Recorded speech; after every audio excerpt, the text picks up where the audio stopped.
नमस्कार मित्रों, आशा करते हैं आप सभी लोग स्वस्थ होंगे, प्रसन्न होंगे, अपने अपने कार्यों में व्यस्त होंगे। मित्रों, जैसा कि हमारे पुराने दर्शक जानते हैं कि क्रम चल रहा है आलखंड का, तो इस समय हम आपको सुना रहे हैं आला उदल से संबंधित कहानियाँ, क्योंकि ये सीजन ही आलखंड की कहानियों का है। हमारे बुंदेलखंड का रिवाज है कि आषाढ़ के महीने से लेकर भादों तक आलखंड को गाया करते थे।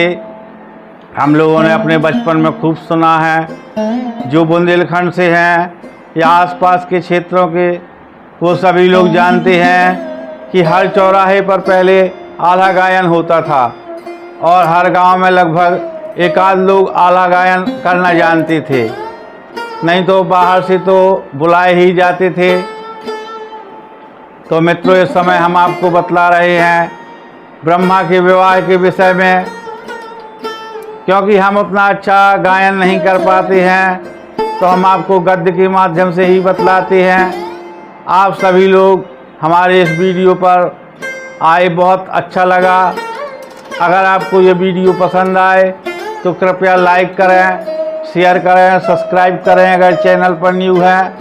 आप सभी लोगों को पुनः धन्यवाद देते हैं। तो हमने आपको कल बतलाया था कि रूपन बारी लौट के आ चुके हैं।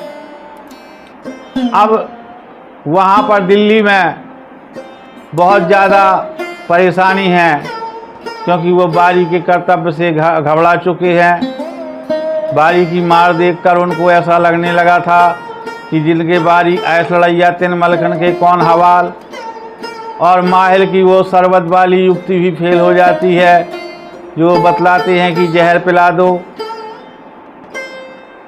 तब जब यहाँ पर शरबत की युक्ति फेल हो जाती है तो माहिल के मन को कैसे चैन मिलता।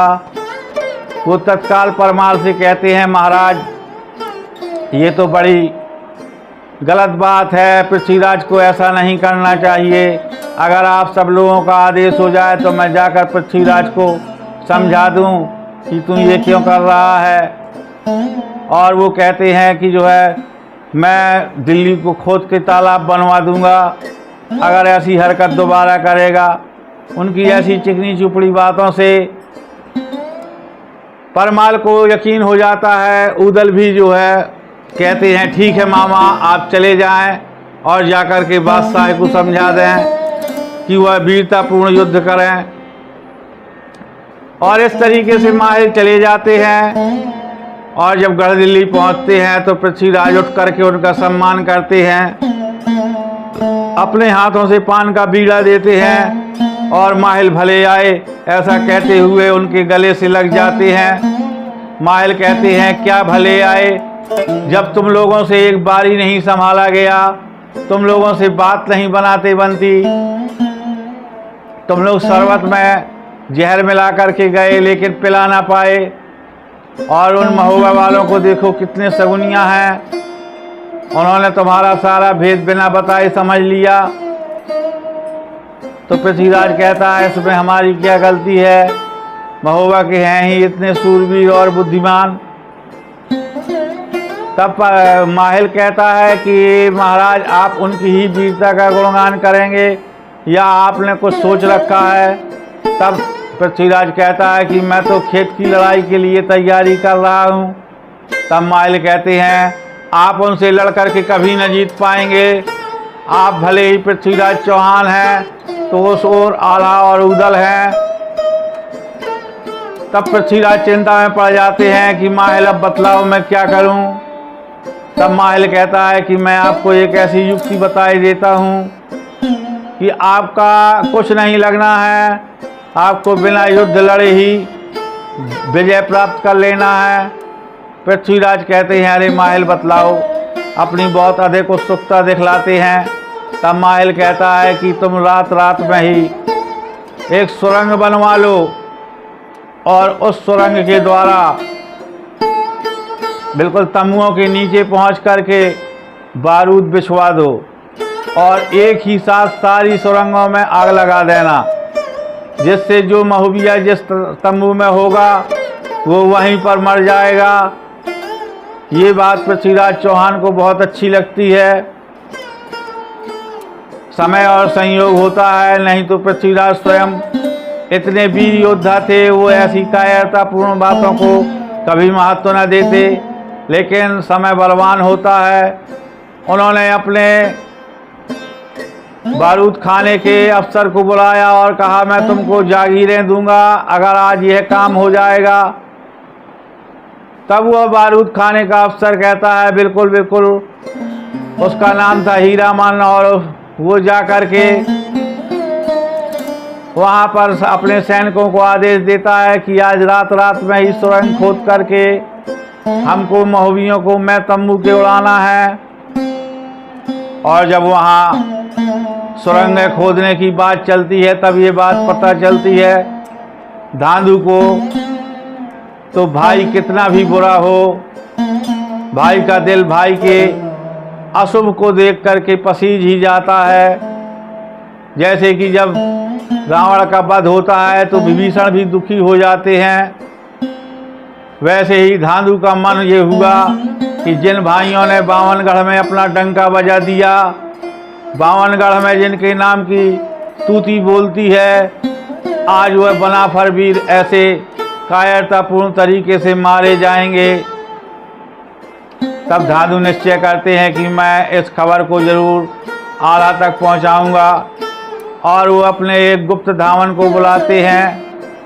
लेकिन आते ही वो संदेशवाहक कहता है कि महाराज, अगर मेरा भेद किसी को पता चल गया तो मैं तो बेमौत मारा जाऊंगा। तब धांधु कहते हैं, भैया तुम चिंता न करो, यहाँ पर मैं हूँ और तुम हो कि भगवान हैं। भगवान तो किसी को बताने जाते नहीं हैं, तुम किसी से कहोगे नहीं, और मैं भी क्यों कहूँगा जब मेरा ही काम कर रहे हो। और धांधु ने उसको तत्काल 5 असरफियाँ दे दी कि लो भैया, बस तुम जाकर ये पत्र दे देना। धावन उनकी बात को मानता है और पहुंच जाता है वह आला के तंबू में। जाते ही वह पत्र जो है आला को देता है। आला उसके सामने ही उस पत्र को पढ़ते हैं, और जब ऐसी सूचना मिल जाती है तो तत्काल कहते हैं, जल्दी से तंबू छोड़ दो, किसी भी समय बारूद घलने वाली है, यानी कि हमारे ऊपर बारूद के द्वारा हमला होने वाला है। तब जो है वो बड़ी जल्दी में, जैसा कि धांधु ने अपने पत्र में लिखा था, या तो तुम पश्चिम को आ जाओ या फिर पूरब की दिशा में 4 कोस और पीछे हो जाओ, तभी तुम्हारी जान बचना सुनिश्चित होगी। तो आला जो है पूरब दिशा की ओर चले जाते हैं और वहाँ जाकर के अपने डेरे तंबू लगा देते हैं, और उन तंबुओं में सुरक्षित हो जाते हैं। और इधर वह हीरामन अपनी बारूद को जो है निश्चित समय पर दाग देता है, तो जो बड़े बड़े पेड़ थे वो भी गिर जाते हैं। सोते हुए पंछी जाग भी नहीं पाते और मर जाते हैं, और एक बहुत बड़ा विस्फोट होता है, जिसके कारण नगर में आवाज़ जाती है। तो वहाँ से पृथ्वीराज मारे खुशी के अपने तोपे चलवाने लगते हैं, और इधर जब आला, उदल, मलखान सभी लोग सुनते हैं कि ये धमाका हो चुका है और तोपें चल रही हैं, तो मलखान कहते हैं, अगर आला दादा आपकी आज्ञा हो जाए तो मैं भी तोपें चलवा दूं। वो हमें मारने की खुशी में तोपें चला रहे हैं, तो क्यों ना हम अपने जीवित होने की खुशी में तोपें चलाएं। आला कहते हैं, ठीक है भाई, आपका मन है तो आप ऐसा ही करें। और मलखान जाकर एक साथ 100 तोपों में बत्ती देते हैं, और एक साथ बहुत सारी तोपों की आवाज़ पृथ्वीराज चौहान के कानों में पड़ती है। पृथ्वीराज चौहान तत्काल अपने उस तोपची को बुलवाते हैं कि तू तो कह रहा था सारे के सारे मर गए होंगे, अब ये कौन है, किसकी तोपें चल रही हैं। तोपची कहता है, मारने वाले से भगवान बचाने वाला बड़ा है। महाराज, इसमें मेरी कोई गलती नहीं है, आप मौके पर देख सकते हैं कि उस जगह के पेड़ पौधे तक नष्ट हो गए होंगे, इंसान और जीवों की बात क्या है। तब जब यह युक्ति उनकी फेल हो जाती है, तब महाराज पृथ्वीराज चौहान आपस में विचार करते हैं और एक पान का बीरा रखवा देते हैं। उसमें शर्त यही थी कि जो महोबा का खेत बुहारेगा जा कर के, मैं उसको जागीरदार बना दूंगा, यानी एक जागीर का उसको मालिक बना दूंगा, ऐसा इनाम लगाया। लेकिन इतने बड़े उस लश्कर में किसी की हिम्मत नहीं पड़ रही थी कि वो जा कर के महोबा की सेना के लिए बीरा चाव ले, और वो बीरा पड़ा पड़ा कुम्हलाने लगा। जब सवा पहर हो गया तब पृथ्वीराज को गुस्सा आता है और वो कहते हैं कि यहाँ पर खा खा के मालगढ़ दिल्ली का सभी लोग आलसी और निकम्मे हो चुके हैं। यहाँ काम कभी मेहनत का नहीं पड़ा है, तो तुम सब लोगों के हथियारों में धार नहीं रह गई और तुम निकम्मे हो जो हमारे दिल्ली के टुकड़ों पर पलते हो। सब सामान हमारे बेकार हैं। तो ऐसी जब बातें सुनते हैं तो जो धीरा नाम का उनके यहाँ सामंत था, उसको बड़ा क्रोध आता है और वो गुस्से में आकर के पान चबा लेता है। कहता है, महाराज ओछी बातें ना बोलिए, क्या मजाल है उस महोबा की सेना की जो आपकी बराबरी कर सके, मैं अकेले ही जाऊंगा। तब पृथ्वीराज कहते हैं, नहीं धीरा, तुम्हारे संरक्षण में सारी सेना जाएगी। और इस तरह से चौड़ा, ताहर, जंगम बगली, हंसा वंसा, जितनी उनकी सेना के वीर योद्धा थे, भूरा मुगलिया, पारथ, इस तरह से सारे योद्धा तैयार होते हैं। सबसे आगे हाथी धीर सिंह का होता है, क्योंकि उन्होंने बीरा चावा हुआ था, और उसके पीछे चौड़ा अपना हाथी कर लेता है, क्योंकि वो राजा पृथ्वीराज का सेनापति था। और आने के पूर्व महाराज पृथ्वीराज चौहान ने जो सामान दिया था खेतों का, यानी आज के युग में जो पहले मेड़े पर पक्यात कही जाती थी, उसी का रूप था खेत बुहारना। तब उन्होंने कई थान रेशमी कपड़े, हीरे जवाहरात थालों में भर के, 5 अंगूठियाँ, 2 मोहन माला, कंठा, इस तरीके से बहुत सारा सामान दिया। राजाओं की व्यवस्था को आप लोग स्वयं समझ सकते हैं। और बड़े भारी राजा थे, तो उसके अनुसार उन्होंने अपना अलग ही वैभव बना रखा था। तो वहाँ पर बहुत सारी सामग्री थी। तब उन्होंने अपने यहाँ के उस कल्लू ढीमर को बुलवाया, बोले जाओ ये सामान तुमको ले जाना है। 1000 के आसपास कलशे थे, जिनमें शरबत था, मेजबानों का सामान था। तो वो कल्लू ढीमर कहता है कि महाराज उस बार तो जब हम गए थे तो अभी भी खोपड़ी में बाल नहीं बचे हैं, इतने जूते पड़े हैं। अब की बार अगर हम जाएंगे तो हमारे प्राण बचना मुश्किल है। तब पृथ्वीराज कहते हैं कि उस बार धोखे की बात थी, चौड़ा अकेले गए थे, इस बार पूरी सेना है। दूसरी चीज़, इस बार नेंगियों का उसमें कोई काम नहीं है। आपको तो जाकर सामान रख देना है और कहना है कि आप युद्ध की शर्तें पूरी कर दो, यानी कि विवाह में जो युद्ध तय किया गया है उसको आप पूरा कर दें और अपना सामान ले लें, हमारा नेंग दे दें। यहाँ नेंगियों से तो कोई बात है ही नहीं, अफसर ही लड़ते रहेंगे। इतनी बात सुनता है कल्लू ढीमर, वो बहुत प्रसन्न हो जाता है और युद्ध की सेना के साथ में वो सामान लेकर चल देता है। सामान जाकर के वो वहाँ पर रखता है। तब तक चौड़ा अपने एक डाकिया के द्वारा पूरा हाल जो महाराज पृथ्वीराज ने कह रखा था लिख करके एक पत्र में भेज देता है और उसको आधा पढ़ते हैं और पढ़ते ही बहुत बेहाल हो जाते हैं, जहां वो सुनते हैं कि 52 राजाओं की टोली आई है और हम कैसे जीतेंगे, कैसे पार, हमारी सेना में तो कोई ऐसे लड़ने वाले नहीं हैं। तब मलखान कहता है, कितनी फौजें गढ़ दिल्ली माँ, मोरे लड़े भरे का नाय, निधरक बैठो तुम तमुअन माँ, मैं दादा की ले बलाए। अरे क्या मर गया है ऊदल, क्या मर गया है मलखान, क्या तो आपको जागन की वीरता पर विश्वास नहीं है, क्या ताला सैयद पर भरोसा नहीं रहा। और वो आला को ललकारता है, कहता है आप चिंता न करें। बस इस प्रकार से मलखान कहते हैं, ताला सैयद आप बताइए हमें क्या करना चाहिए। तब ताला सैयद कहते हैं कि सब लोग अपनी अपनी वर्णी के योद्धाओं को पहले से ही अंदाज लें और कुछ लोग एक्स्ट्रा बचे रहें, जो दल कमज़ोर पड़ते देखें उसकी सहायता करें। इस प्रकार से वो अपनी सेना को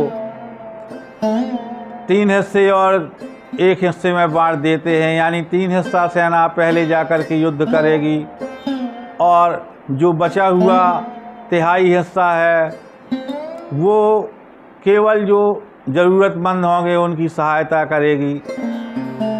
ऐसी व्यूह रचना के साथ में ताला सैयद जाते हैं और वो बता देते हैं कि धीरा यानी धीर सिंह से मलखान युद्ध करेंगे, चौड़िया राय से ऊदल करेंगे और जो जंगम बंगली हैं उनके मोर्चे पर लाखन राणा रहेंगे। ऐसे सबके एक एक करके वो निर्धारित कर देते हैं और जो भूरा मंगोलिया काबुल वाला है उससे मैं लड़ूंगा। और जब जाते हैं वहाँ पर पहले तोपों का बहुत बड़ा घमासान होता है, तोपें चलती हैं, उसके बाद में फिर जो है गोलियों की बरसात होती है, इसके बाद में धनुष बाण की लड़ाई होती है और जब धनुष बाण पकड़ते पकड़ते चुटकियों का मांस भी छत्तियों का निकलने लगा तब उन्होंने धनुष बाण रख करके तलवारें हाथ में ले लीं और युद्ध को गति प्रदान की। सारे हर हर महादेव का जय घोष करते हुए एक दूसरे के ऊपर टूट पड़े। युद्ध अपनी भयानकता की ओर अग्रसर होता जा रहा था। मोर्चा लग चुके थे सबके, धीरा के सामने मलखान डट चुके थे, चौड़ा के सामने ऊदल आ गए थे। जो जिस वर्णी का था उसने अपने अनुसार योद्धाओं का चयन कर रखा था। अफसरों से अफसर लड़ रहे थे और घुड़सवारों से घुड़सवार। जो पैदल सेना थी वो एक दूसरे को बराबरी का देख करके प्रहार कर रही थी। युद्ध चलता है और शुरुआत होती है दिल्ली के युद्ध के कमज़ोर होने की भूरा मुगलिया और ताला सैयद के मोर्चे से। पहले बारें अपनी एक दूसरे पर करते रहते हैं और जब अंतिम बार होता है तो ताला सैयद को तलवार मारता है। जब भूरा मुगलिया वो ढाल का लड़ा करके अपनी रक्षा कर ले जाते हैं। उसके बाद वो अपनी सांग का प्रहार करता है तो नज़र बचाकर यानी बगल से हटकर भूरा मुगलिया की सांग पकड़ लेते हैं ताला सैयद। और जोर आजमाइश में वो ताला सैयद बुढ़े होने के बावजूद उन्होंने भूरा मुगलिया के हाथ से उसकी सांग छीन ली। ऐसे वो बहुत ज़्यादा शर्मिंदा हो गया और उस युद्ध स्थल से भाग चला। और इधर पर लड़ते लड़ते लाखन चौड़ा के सामने आ जाते हैं और देखते हैं कि चौड़ा इस समय भारी जुल्म गुजारे है। तो वो जाकर के अपना मोर्चा जो है चौड़ा से लगा देते हैं, एक दूसरे के ऊपर घात प्रतिघात करते हैं, तरह तरह की अस्त्र शस्त्र चलते हैं। लेकिन विशेषता ये थी कि लाखन तो युद्ध कौशल से अपने बार बचा रहे थे और उधर चामुंड राय के साथ में जो दैवी वरदान था, उसके कारण उसके शरीर पर बार तो होता था, लेकिन उसके चोट का कोई असर नहीं होता था। लाखन की जो तलवार थी वो टेढ़ी पड़ गई, लेकिन चौड़ा के अंग में एक भी घाव नहीं आया। जो वर्धमान का भाला उस समय विख्यात था, वो भाला 2 टुकड़े हो गया। तब लाखन कहता है ये ऐसे जो है नहीं जीता जाएगा, और अपने पीलवान से कहता है यानी महावत से कि तुम भुरही को गर्म करो, बिना भुरही के इससे जंग न जीती जाएगी। तो वह पीलवान लेकर के भुरही हथनी को 12 भांग के घोले और शराब, अफीम इस तरह की नशे करा देता है, और जिस समय उसको अंकुश का इशारा मिलता है तो भुरही एकदम काल वर्ण हो जाती है और उसको आगा पीछा कुछ नहीं दिखाई देता, और जाकर वो चौड़ा के एक दंता हाथी के ऊपर अपना प्रहार करती है, और इतनी ज़बरदस्त टक्कर होती है कि एक दंता हाथी बैठ जाता है, और जो रस्से हौदा को कसे हुए थे वो सारे रस्से एक ही प्रहार से टूट जाते हैं, और चौमंडल राय नीचे गिर जाता है। और ऐसा नहीं कि अगर चौड़ा ज़मीन पर आ गया तो लाखन ने उसका कोई गलत फ़ायदा उठाया हो। लाखन भी तत्काल ज़मीन पर आते हैं और जाकर के मल्ल युद्ध करने लगते हैं। इधर उदल क्या देखता है कि लाखन की भुरही हथनी पर लाखन नहीं दिखाई पड़ रहे। वो घबरा जाते हैं कि कहीं मेरा मित्र मारा तो नहीं गया, क्योंकि लाखन राणा भी बहुत बड़ी उम्र के नहीं हैं, उनके पास युद्ध लड़ने का कोई बहुत बड़ा अभ्यास नहीं है। वो तो एक तरीके से पहला दूसरा युद्ध लड़ने चले आए, वो भी केवल उदल की दोस्ती में। तो मित्र का मित्र के दुख में दुखी होना जायज़ है। जे न मित्र दुख होए दुखारी, इतने ही मिलोकत पातक भारी। तो उदल तत्काल जो है भारी मार काट मचाते हुए लाखन की ओर अग्रसर होते हैं। इस बीच उन्होंने 22 हौदा खाली कर दिए। तब जाकर के वो चौड़िया राय के हाथी के सामने पहुंचते हैं और देखते क्या है, लाखन और चौड़ा का घोर घमासान मल्ल युद्ध हो रहा है। उस मल्ल युद्ध को देखकर उदल अपने आप से कहते हैं, स्यावस स्यावस। उदल बोले, धन धन तो मैं कनौजी राय। और उदल की बातों से लाखन को जोश आ जाता है और चामुंड राय को उठा करके वो ज़मीन में ऐसा पटकते हैं कि चामुंड राय का जो रहा खोया बल पराक्रम था वो भी ध्वस्त हो जाता है। और उदल को देख करके चामुंड राय को ऐसा लगा कि अब हमारा जीत पाना मुश्किल है। तो वो कहते हैं, खेतों की जो लड़ाई थी यहीं से समाप्त की जाती है। हमने खेतों का जो युद्ध था पूरी तरह से पा लिया। लेकिन जो वहाँ धीर सिंह थे, धीर सिंह कहते हैं, ब्याह गुलामन घर कर बेना, चाहे तन धजी धजी उड़ जाए। इतनी बात सुनी मलखे ने, और मलखे काल वरण हो जाए, यानी मलखे को वो बात खल जाती है कि हमको तुम जो है गुलाम कह रहे हो, ओछी जात कह रहे हो।